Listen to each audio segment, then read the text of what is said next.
الله أكبر الله أكبر الله أكبر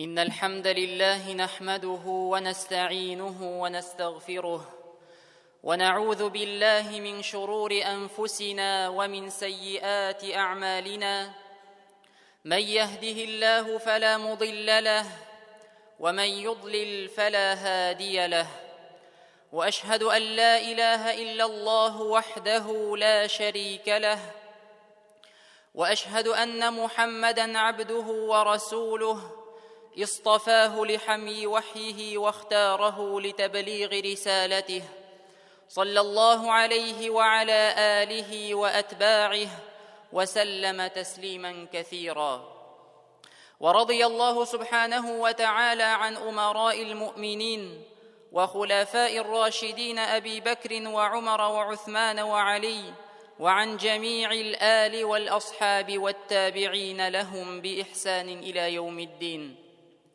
أما بعد فيا عباد الله فإني أوصيكم ونفسي بتقوى الله يا أيها الذين آمنوا اتقوا الله حق تقاته ولا تموتن إلا وأنتم مسلمون يا أيها الناس اتقوا ربكم الذي خلقكم من نفس واحدة وخلق منها زوجها وبث منهما رجالا كثيرا ونساء واتقوا الله الذي تساءلون به والأرحام إن الله كان عليكم رقيبا Барша галәмнәрне юктан бар кылып, безләрне тәрбияләп һәм нигъмәтләндереп торучы бердән бер Раббыбыз Аллаһу субханаһу ва таалагә барша мактауларыбыз, рәхмәт шөкерләребез булсын. Һәм мин шаһадат китерәмен, Аллаһтан башка гыйбадәткә лаеклы зат юк. Һәм шаһадат китерәм, Мухаммад саллаллаһу алейхи ва саллям Аллаһның хак илчесе, тугры пәйгамбәре һәм аның яраткан кулыдыр. Хөрмәтле җәмәгать, ислам дине кешенең үз-үзенә булган, икенче кешегә һәм башка җан иясенә Аллаһ Тәгаләгә булган мөнәсәбәтен җайга сала. Һәм ислам дине безгә бөтен яктан булган мөгамәләләрне күрсәтә. Ничек без гаиләдә үзебезне тотарга тиешбез, ничек без җәмгыятьтә үзебезне тотарга тиешбез, һәм иң элек ничек безнең мөнәсәбәтебез булырга тиеш безнең Раббыбыз белән. Һәм барысын да безгә ислам дине өйрәтә. Бу дөньяда кеше ялгыз яшәми. Кемгәдер ул әти була, кемгәдер ул ир була, кемгәдер ул күрше була. Һәм күршенең кем булуына карамастан, мөселман аның белән яхшы мөгамәләдә, яхшы мөнәсәбәттә булырга тиеш. Чөнки бу җәмгыятьнең имин, нык, тыныч һәм хәвефсез булу шарты. Коръәндә һәм хадисләрдә күршелек хакында бик еш искә алына. Мәсәлән, Раббыбыз Коръәндә үзенең аятларында әйтә: "Ва'будуллаһа ва ла тушрику биһи шай'a ва бил валидайни ихсанан ва зил курба вал ятама вал масакин вал джари зил курба вал джарил джунуби вас сахиби бил джанби ва бнис сабил ва ма малакат әйманукум." Аллаһ субханаһу ва тааля Ниса сүрәсенең 36-нчы аятында әйтә: "Аллаһка гыйбадәт кылыгыз, аңа һич бер нәрсәне тиңдәш тотмагыз. Ата-аналарга, якыннарга, ятимнәргә, ярлыларга, туганлык белән якын күршегә, якындагы күршегә изгелек кылыгыз", ди Раббыбыз. Һәм Раббыбыз Аллаһ субханаһу ва тааля монда күп төркем кешеләрне әйтеп уза, һәм ахырдан әйтә: "Чынлап та Аллаһ тәкәббер, мактанчыкларны яратмый", ди. Һәм күрүегезчә, бу аятта иң бөек нәрсә булган Аллаһка гыйбадәт кылудан соң, Аллаһны берләүдән соң кешеләргә карата булган изгелек белән бергә искә алына. Ягъни Аллаһ субханаһу ва тааля иң элек бу аятта үзенең хакын искә алды, аңа гыйбадәт кылуны һәм тиңдәш кылмауны. Һәм аннары шул ук аятта дәвам итте кешеләрнең бер-берсенә карата булган мөнәсәбәтләре турында. Һәм шул аятта Аллаһ субханаһу ва тааля искә алды күршеләрне дә. Күршеләр турында да Аллаһ субханаһу ва тааля бу аятта искә алды һәм әйтте, аларга изгелек кылу диде. Имам Ибн Раҗаб әйтүенчә, бу аятта Аллаһ субханаһу ва тааля кулларның үзенә карата булган җаваплылыгын, шулай ук кешеләрнең бер-берсенә карата булган хакларын бергә әйтеп киткән. Әгәр дә инде без Пәйгамбәрбез саллаллаһу алейхи ва сәлләмнең сөннәтенә карасак, бер хадистә Расулуллаһ саллаллаһу алейхи ва сәлләм Җибраил фәрештәнең сүзләрен әйтә. Җибраил фәрештәнең сүзләре турында әйтә: "Ма зала Җибрилу юсини бил җари хатта зананту аннаху сайуарритhu." Пәйгамбәрбез әйтә: "Миңа Җибраил фәрештә күрше хакында шул кадәр күп киңәшләр бирде, хәтта мин күршегә мирас хакында бирелер дип уйладым" ди. Ягъни шул кадәр Җибраил фәрештә Пәйгамбәрбезгә күрше хакы турында күп сөйли иде. Күршегә карата булган яхшы мөнәсәбәт, аңа карата булган бурычлары турында сөйли иде һәм хәтта ди Пәйгамбәрбез: "Мин уйладым, ул миннән соң минем варисчым булачак, ягъни миннән соң мирас аңа төшәчәк дип уйладым" ди.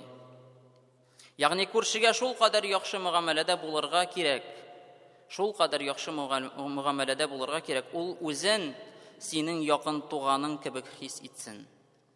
Икенче бер хадистә Пәйгамбәрбез саллаллаһу алейхи ва сәлләм әйтә: "Кешенең бәхете яхшы күрше" ди. Кешенең бәхете яхшы күрше һәм дәвам итеп әйтә: "Тыңлаучан ат һәм иркен өй" ди. Тагын бер хадистә Пәйгамбәрбез саллаллаһу алейхи ва сәлләм мөселманнарга бик җитди рәвештә эндәшә һәм әйтә Пәйгамбәрбез: "Кем ди Кем Аллаһка һәм кыямәт көненә ышана, шул күршесен хөрмәт итсен" ди. Кем Аллаһка һәм кыямәт көненә ышана, шул күршесен хөрмәт итсен ди Пәйгамбәрбез. Һәм бу хадисне Имам Бухари һәм Имам Муслим китерә. Кызганычка каршы җәмәгать, хәзерге көндә күп мөселманнар күрше хакын аңлап бетмиләр. Аңлап җитми һәм иң якын күршеләре белән дошманлашып яшиләр. Бу дөнья җәмәгать вакытлыча гына. Бу дөньяга без килдек вакытлыча гына, шуны истә тотыйк. Ниндидер гафу итегез тавыклар, казлар, бал кортлар савыт саба ярты метр җир аркасында күршегез белән арагызны бозмагыз. Күршегез нәрсәдәдер гаепле булса да, җәмәгать, без сабыр итәргә тиеш. Аллаһның кушканын үтим дип, бу хакларны кем куйды? Аллаһ субханаһу ва тааля куйды. Шуларны үтим дип, үзебезнең хакыбыздан да баш тартырга әзер булыйк, җәмәгать. Күршегез сезнең киртәгезгә шөй кагырга теләсә, рөхсәт итегез. Сезнең яктан килгән төтөнгә, искә, тавышка зарланса, үчләшмәгез. Киресенчә, күршегезгә комачаулаган нәрсәне бетерергә тырышыгыз. Түгел караш, мондый булырга тиеш түгел караш, менә ул миңа карата начарлык кыла, мин дә аңа карата, мин дә аңа зыян салам. Юк. Иң элек син үзең Аллаһ Тәгалә сиңа йөкләгән бурычларны үтә. Үзеңнән башла, аннары аның да сиңа булган карашы үзгәрер Аллаһның рәхмәте белән. Мин синең өчен фәлән эшләдем, ә син миңа эшләмисең. Я мин сиңа ярдәм иттем, ә син миңа итмисең дип андый сүзләр әйтмик, җәмәгать. Күршегез сезгә карата хакын тулысынча үтәмәсә дә, сез аның явызлыгына изгелек белән кайтарыгыз. Күршегезгә карата булган мөгамәлә беренче чиратта аңа түгел, ә сезнең үзегезгә кирәк. Без кайчан күршебезгә карата яхшы мөгамәлә күрсәтәбез, кайчан без аның хакларын үтибез, ул аңа кирәк түгел, җәмәгать, ул безгә кирәк. Чөнки бу хакларны Аллаһ субханаһу ва тааля куйган, һәм әгәр дә без аларны үтәмәсәк, без ул хакларны үтәмәгән өчен җавап бирәчәкбез. Һәм моның хакында Пәйгамбәрбез саллаллаһу алейхи ва сәллям шулай дип өйрәтте: дусларның Аллаһ алдында иң яхшысы дустына карата иң яхшы булганы. Күршеләрнең Аллаһ алдында иң яхшысы күршесенә карата иң яхшы булганы диде Пәйгамбәрбез. Һәм бер галимнең күршесе, шундый вакыйга китерелә, бер галимнең күршесе бурычын кайтарыр өчен өйен сатырга булган. Бу вакыт шул галим шул өйнең аның күршесе аңа акча бирергә тиеш. Һәм инде акчаны кайтарам дип, өемне сатам дип уйлый. Һәм бу кеше кемгә акча кайтарырга тиешләр, ул шул өйнең күләгәсендә утырган булган. Җәмәгать, бу кисса безгә күрсәтә никадәр галимнәребез күрше хакына җитди караган. Һәм ул шул сатырга куелган өйнең, ягъни ул акчадан аңа аннары бурычын кайтаралар. Һәм ул шул өйнең күләгәсендә утырган. Шушы яңалыкны ишеткәч, ул теге күршесе өйен сатырга җыена дип, әгәр күршем бурычы аркасында өйен сатырга булган икән, мин аның өйенең күләгәсе хакын үти алмаганмындыр дигәндә, барып күршесенең бурычын түләгән. Ягъни гафу иткән аның бурычын. Һәм ислам динендә бала чактан ук тәрбияләнгән ата-бабаларыбыз күрше хакының бөек һәм җитди булганын яхшы аңлаганнар. Хәтта татар халкында бик күп әйтемнәр бар күрше хакы турында. Һәм инде әгәр дә без карасак, кешегә кайсысы күрше хакларын үтәми, күрше хакын кайгыртмаган кеше ул олы гынах кыла һәм үзен Аллаһ Тәгаләнең җәзасына дучар итә. Пәйгамбәребезгә саллаллаһу алейхи ва саллям килеп бер хатын турында сөйлиләр. Ул уразаларын тота, төннәрен нәфил намазлар укый, ләкин күршеләрен теле белән рәнҗетә. Һәм шул хатын турында сорагач, Пәйгамбәребез әйтә, ул утка эләгәчәк ди. Ул утка эләгәчәк ди. Һәм киресенчә башка хатын турында сорыйлар. Ул нәфил намазларын торгызмый. Ул нәфил уразалар тотмый, фарызларын үти, ләкин нәфилләрне үтәми. Ләкин ул күршесенә карата яхшы сүз, йомшак, күршесенә карата яхшы мөгамәләдә, һәм Пәйгамбәребез әйтә, ул җәннәтле булады. Бер көн Пәйгамбәребез саллаллаһу алейхи ва саллям әйтә, Аллаһ белән ант итәм, иманга килмәс. Аллаһ белән ант итәм, иманга килмәс дип 3 тапкыр кабатлый. Һәм моны ишеткән сахабалар аптырап, кем эй Аллаһның илчесе дип сорыйлар. Һәм Пәйгамбәребез саллаллаһу алейхи ва саллям әйтә, кемнең күршесе аның явызлыкларыннан имин түгел, шул ди. Ягъни Пәйгамбәребез бу хадистә күрсәтә безгә, бу сүзләре белән күрсәтә безгә, күршегә карата булган начар әйтик, үзенә начар мөнәсәбәт, ул зур гынах, һәм ул кешене Аллаһның җәзасына дучар итә. Мөселман кешесе күршесенең нинди хәлдә булуын кайгыртып торырга тиеш. Һәм Имам Ат-Тирмизи һәм Имам Әхмәд риваят иттеләр хадис, Пәйгамбәрбез саллаллаһу алейхи ва саллям әйтә, үзенең тамагы тук вакытта янындагы күршесе аш булган кеше мөмин түгел ди. Үзенең тамагы тук вакытта янындагы күршесе аш булган кеше мөмин түгел ди Пәйгамбәрбез. Һәм карык җәмәгать үзебезнең хәлебезгә, үзебезнең тормышыбызга. Ничек без үз күршеләребез белән нинди мөнәсәбәттә, нинди мөгамәләдәбез? Ничек без алар белән аралашабыз? Әгәр дә безнең ниндидер күршебез бар, һәм ул мохтаҗ, без аның турында аны кайгыртабызмы? Искә төшерик Пәйгамбәрбез саллаллаһу алейхи ва саллямның вакыйгасын. Аның күршесе яһуд иде. Яһуд. Һәм ул Пәйгамбәрбезгә гел зыян сала иде. Пәйгамбәрбез гел аннан зыян күрә иде, ләкин бер көнне яки бер ничә көн Пәйгамбәрбез аны күрми башлады. Кемдер әйтер, мин куаныр идем дияр, мин шатланыр идем дияр, бүген мин аны күрмәдем, ләкин Пәйгамбәрбез шатланмады. Пәйгамбәрбез куанмады, Пәйгамбәрбез сорый башлады, кая ул, нәрсә булды аның белән? Чөнки ул аның күршесе иде. Һәм аннары Пәйгамбәрбезгә әйттеләр, ул ширли, ул авырый. һәм Пәйгамбәрбез барып аңа зиярат кылды. Карагыз, нинди мөнәсәбәт булды. Һәм инде бер галим күршегә карата булган мөнәсәбәтләрне китереп, бик зур гына шундый сүзләрен яза һәм әйтә, күрше хакы турында шулай дип яза: күрше хакының җөмләсе аңа башлап сәлам бирү, аны озын сүз белән ялыктырмау, аның хәлен төпшенеп күп сораулар бирмәү, аны авыру вакытында барып күрү, бәлә килгәндә аны тынычландырып терәк булып бергә тору, куанычлы вакыйга булса аны котлау һәм бу куанышта аның белән бергә булуыңны күрсәтү, аның хаталарын гафу итү, биек урынга менеп аның җитешсезлекләренә карамау, аның киртәсенә нәрсәдер терәп аңа комачауламау, аның суы аккан улакка нәрсәдер ташламау, аның каралтысына туфрак ташламау, аның өенә илткән юлларны капламау һәм дәвам итеп менә шулай күп төрле әдәпләр китерә күршегә карата булган. Һәм булар барсы да күршегә булган мөнәсәбәтне яхшырта, күрше белән булган мөгамәләне якынайта.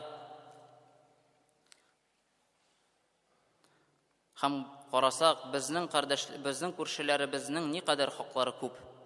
Һәм галимнәр күршене 3 төркемгә бүләләр, әйтәләр, күрше 3 төрле була. Беренче төр күрше ул синең күршең, ул синең туганың һәм ул мөселман. Аның 3 хакы бар. Күрше хакы, туган хакы һәм исламда булган кардәшең хакы бар. Һәм әгәр дә без карасак, син Аллаһ субханаһу ва тааля нәрсә ди? Күршеңә изгелек кылырга тиешсең. Туганың белән син нинди мөнәсәбәттә булырга тиешсең? Якын мөнәсәбәттә, яхшы мөнәсәбәттә булырга тиешсең. Туганлык җипләрен ныгыта торган булырга тиешсең. Һәм шулай ук әгәр дә мөселманның кардәшкә карата булган хакларын карасак, шулай ук син аны авыр булган чакта аңа ярдәм итәргә тиешсең. Ширләсә син аны барып хәлләрен белергә тиешсең. Һәм әгәр дә, мәсәлән, беренче төркем күрше ул синең туганың һәм ул мөселман кардәш. Аның 3 хакы бар. Икенче төркем күрше ул синең күршең һәм ул синең туганың. Аның 2 хакы бар. Һәм 3нче төркем ул синең күршең, туганың түгел һәм мөселман кардәш түгел. Ләкин хәтта ул мөселман булмаса да, аның күрше хакы бар. Һәм монда юк бүлү, ул мөселман түгел, ул синең күршең һәм аның хаклары бар. Нинди генә булмасын. Пәйгамбәрбез саллаллаһу алейхи ва салламның кыссасын китердек. Ничек ул үзенең күршесенә карата мөгамәләдә булды. Ул мөселман түгел, ул зыян сала иде пәйгамбәрбезгә, ләкин ул аңа карата йомшак, хәтта аңа авырлык килгәндә ул аның янына барды, хәлләрен белеште. Без еш кына күршебез белән дошман булсак та, аңа мөселман буларак тиешле бурычларыбызның яртысын да үтәмибез. Кыямәт көнендә күршеләребез безнең хакларын таләп итә башласа, җавап бирә алырбыз микән, шуны уйлыйк. Күршегез кафир булса да, аңа карата гадел булырга кирәк, аның да хаклары бар. Бәлки сезнең эшләрегез һәм яхшы мөгамәләгез аның күңелен йомшартыр һәм ул ислам кабул итәр. Абдуллах ибн Амр, шундый сахабаның аның яһуди күршесе булган. Һәм Абдуллахның гаиләсе сарык чалгач, ул гаиләсенә иң беренче сорау биргән: безнең яһуди күршегә дә ит бирдегезме дип сораган. Аңа да өлеш чыгардыгызмы дип сораган. Карагыз, нинди булган безнең сахабаларыбызның нинди карашлары булган, нинди мөгамәлә булган күршегә карата. Аллаһ субханаһу ва тааля безгә динебезне яхшы өйрәнеп, күршебезгә чын мөселман буларак яхшы мөгамәләдә яшәргә насыйп итсен. Ва aqulu qawli hadha wa astaghfirullah li wa lakum wa li sa'iril muslimina fastaghfiruhu innahu huwal ghafur.